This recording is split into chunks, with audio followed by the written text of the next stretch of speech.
You know, when patients come to me, not uncommonly, they're actually a bit fearful about talking or asking questions about heart failure, their heart, structural heart disease, am I at risk, what should I be doing, those kinds of things.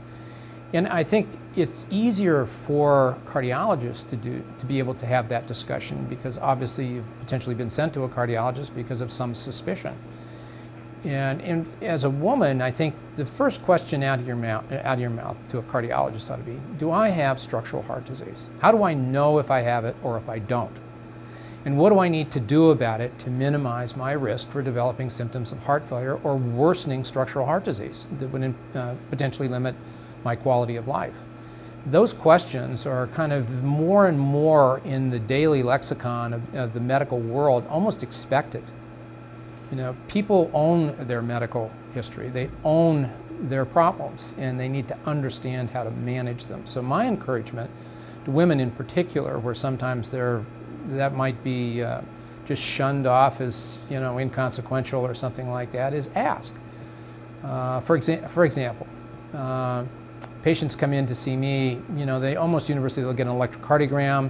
Not uncommonly, we would do an echocardiogram in the office, and off of that echocardiogram, a cardiologist can tell you a lot of information, provide that to you. For example, they can tell you, do you have structural heart disease? What did my echocardiogram show? Do I have structural heart disease? The second question you should ask right away is, what is my ejection fraction? Now, what is an ejection fraction and why is it critical? An ejection fraction is the amount of blood that your heart ejects each beat, is the percentage that it ejects. So it fills and then ejects. What percentage of blood does it eject each beat? It should be around 55%. You know, if it's 40, 45%, it begins to tell you that not only do you have structural heart disease, but your real risk for potentially developing heart failure goes up because now you have structural heart disease. So you need to ask about it. You know, how is my questions around things such as, you know, what's my blood pressure?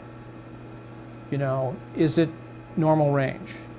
What should I be doing to affect it? Remember, we talked earlier about those risks for developing structural heart disease. Well, if you do have it, then you've got to be more aggressive about managing those risk factors. So things like that. A primary care community-based physician generally doesn't have that information unless it's sent to them. If you've seen a cardiologist and had an echocardiogram done or an electrocardiogram done or those kinds of things. But if you have, then your community-based physician should be asking the same questions. They should be providing you the same data. Treatments change.